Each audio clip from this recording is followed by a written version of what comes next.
Anyway, good morning, everyone, and welcome. You all are so gracious. This is a side comment, but it's always a pleasure to be here, so thank you again for having me. Welcome to a new day together, another Sunday together, another chance to come together and be together, to share time and space and breath and presence with each other. Today, in this place, and in our time together, the task set before me and before us is to reflect on inclusion, a term, an idea, a concept, and hopefully a practice. Inclusion sets forth a hopeful practice, a practice in hope, and hopefully we take on the honor and cherish opportunities to practice forms of inclusion. While in recent times the term inclusion has developed a certain sheen of political relevance, springing forth in policies, encouraging an awareness and an examination of the people we engage with, hire, bring along in business, in education, in sports, in churches. Inclusion as a practice is as familiar to us as its apparent opposite, exclusion. From a young age, we seek inclusion, others who share our interests, others having fun playing games, others exploring the world. And similarly, from a young age, we learn about exclusion as well. Groups that form and people who tell us to go away, that we can't participate, that whatever X is, it's not for us. We do not belong. We're not welcomed. It could be other children at school. It could be kids on the playground. It could be our own siblings closing doors, keeping us out, or perhaps bringing us in. So from early on in life, we learn about important aspects of this notion of inclusion. We learn how it relates to feelings of belonging, to feelings of not belonging, connection and disconnection. We often learn that to be a part of a given group, family, friends, schoolmates, that we may have to act a certain way, behave in a certain way to feel accepted. We learn about acceptance. We learn about trust, misunderstandings, and even love. Today, I wanted to explore some of these aspects of inclusion, these various shades and relations, belonging, exclusion, othering, acceptance, and even love. I hope you will hear my reaching out to all of you, to your ears and your hearts, to join me in this exploration with your attention and your own reflections on your life and the lives you have witnessed, and to notice how themes of inclusion have infected people you care about and love, and to consider this. What might it take for me to widen my net? What will it take for me during this time in my life, this time in our country and in the world, to open my heart further, larger, and continue to let others in? To orient, even against my desires at times, toward inclusion and belonging. I have to confess, this path of inclusion is challenging for me, in general and especially right now. At a personal level, I'm learning how to practice inclusion even with my teenage son. If you have teenagers, they put you to the test. Recently, in the span of 2 weeks, he got into 2 separate car accidents, causing damage to 2 different cars of ours, along with 2 other vehicles. Everyone is physically safe, and yet he seems to show little care or concern. He's not taking action to fully make amends. I won't get into details here. He's not a bad human. He's a 16-year-old, and he is allowed to make mistakes. And still, I struggle to leave my frustrations behind and maintain an open connection. Perhaps it's more about rebuilding those connections. Time and our efforts will tell. At the society level, our current president continues to make public remarks that seem to be aimed at deriding people of different backgrounds and persuasions from his own. For example, recently, he blamed the helicopter airplane crash over DC area on what he called DEI hires, diversity, equity, and inclusion hires, along with removing information from government websites about past presidents from the White House website, about topics like AIDS and abortion, among other things, from the Center for Disease Control website. These are personal and political situations that stretch my own frameworks and practices of inclusion, acceptance, and love. How can I open my heart and arms when others seem to care little about things that matter to me? Why should I? I believe the how has many paths. The whys are important to explore as well. Here, I want to share a bit on some of the whys and hows I am presently engaged with in terms of inclusion. Merriam-Webster Online Dictionary offers 3 variations for the entry on inclusion. The first, the act of including or the state of being included. The second, the act or practice of including students with disabilities in the general population.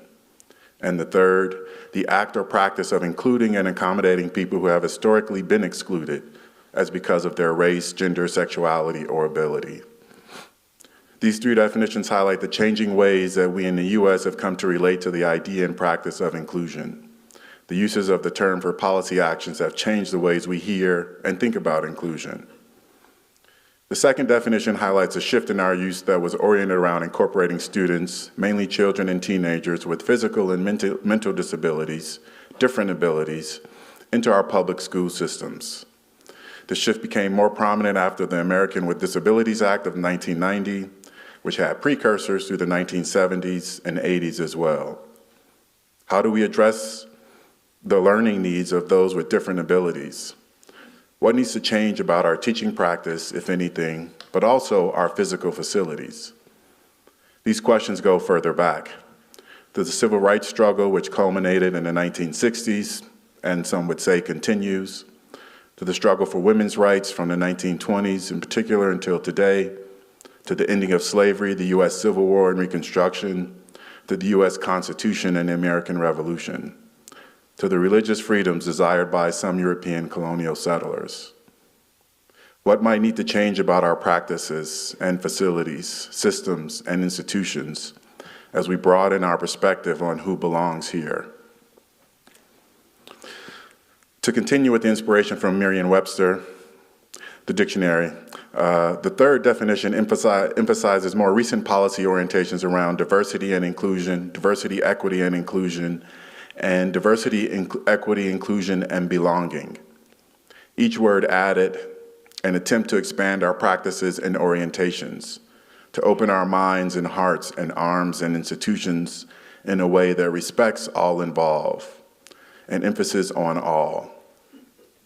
In its most rudimentary form, the association is you can join us at the lunch counter and you can use our bathrooms, a reference to the ending of racial segregation in the US in the 1960s. In its fullest intentions, inclusion inspires, you're welcomed here, you matter, whoever you are, and you belong. We all belong together. At George Washington University, they state, the university holds its members accountable for sustaining an academic work and social environment that values open communication, respectful interactions, and civility. We have a shared responsibility for the well-being of others. We have a shared responsibility for the well-being of others. This framework encourages me, hopefully encourages us, to change our perspectives and practices. How can I be, and what can I do to share in a responsibility to attend to the well-being of others, to attend to my own well-being? At the Milwaukee Institute of Art and Design, they state, inclusion is involvement and empowerment, where the inherent worth and dignity of all people are recognized. An inclusive system promotes and sustains a sense of belonging. It values and practices respect for the talents, beliefs, backgrounds, and ways of living of its members. An inclusive system also recognizes that agreement might not always be the end result, but that dialogue and understanding are part of the larger process that allows for inclusivity to be achieved. The Milwaukee Institute of Art and Design emphasizes systemic transformation, involvement and empowerment, worth and dignity of all, sustaining a sense of belonging, respect, understanding even without agreement. Professor John A. Powell and others at the UC Berkeley Othering and Belonging Institute reinforce these ideas and practices in what they call belonging without othering. I would be remiss if I did not emphasize that much of our national and international talk about inclusion rests on historical and contemporary acts of exclusion, of othering, separating people based on different forms of ascribed group membership, keeping people close enough to work while attempting to degrade their personhood and deny their humanity. At the very worst of times, attempting to eliminate members of a group completely from the face of the earth. This is the extreme. Not only social exclusion, but physical annihilation. Authors John A. Powell and Stephen Menendian state in their book, Belonging Without Othering, how we save ourselves and the world. They state, the root of all inequality is a process of othering, and its solution is a practice of belonging. We all yearn for connection and community, but we live in a time when calls for further division along the well-wrought lines of religion, race, ethnicity, caste, and sexuality are pervasive. This ubiquitous yet elusive problem feeds on fears, created, inherited, fears of the other.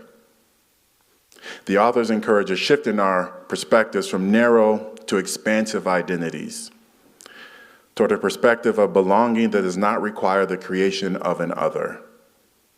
They encourage what they call bridging, a practice where members of different social groups are not only brought into contact, but build social connections and rapport. They state, the heart of bridging is listening to and learning from and about the person perceived as different or even as, quote, the other, end quote. Listening means hearing their story, not to confirm their facts or perspective, but to affirm their humanity. How can I share in a responsibility to tend to the well-being of others? Should I consider others as others? How can I perceive difference? How can I perceive difference without othering? How can I build social connections and rapport? How can I listen? Listen with intention, with care, with love, with respect for myself and whomever else. Can I give myself, my family, my friends, my neighbors, my community, my town, my country, my world, time to consider, space for listening? These are some questions to consider when thinking about inclusion and its full potential for transforming ourselves and our world. And yet these are also practices to consider. Our practices of othering and how they may be reflected in the world. No, I'm not like them, and I would never do what they do. Our practices of attending to the well-being of others and ourselves. Our practices of listening and how we can deepen them. It seems so simple at times, listening and being present, not jumping ahead, not seeking solutions, not doing more, listening. Here we are this morning, practicing listening. Listening together and hopefully listening for each other, not in place of one another, but with care, being present. Listening to hear someone else just as they are. A practice of listening. Perhaps this is the best way to explore inclusion.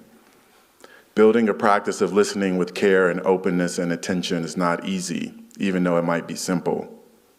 I still struggle with building such a practice even though I know better, even though I profess it, literally, to others. Challenging times where leaders prey on fear and anger over welcome and justice. Times where followers follow suit and choose to peddle in fear and anger over welcome and justice and love. Times like these challenge our practices of listening, our listening for and with each other. And still we get to decide. We get to choose what matters most to us, going with the flow or standing against the current, closing our ears or opening them further, all the way to our hearts.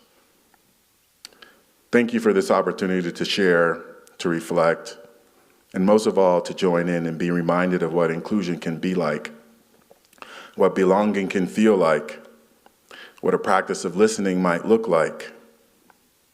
To be here speaking into the presence of open ears, and I assume open hearts, refreshes my own attempts at opening my ears and opening my heart. A reminder of the effort it takes to continue to do so on a daily basis, not just to others, but even toward myself, and those parts of myself that I might want to push away when I could hold them close, embrace them, and actually listen to what they can tell me about myself, my humanness, the humanness of others, and the importance of forgiveness and being present. Take care in your time and with yourself and with others in your life. Take time to listen and have a wonderful rest of your day. Thank you.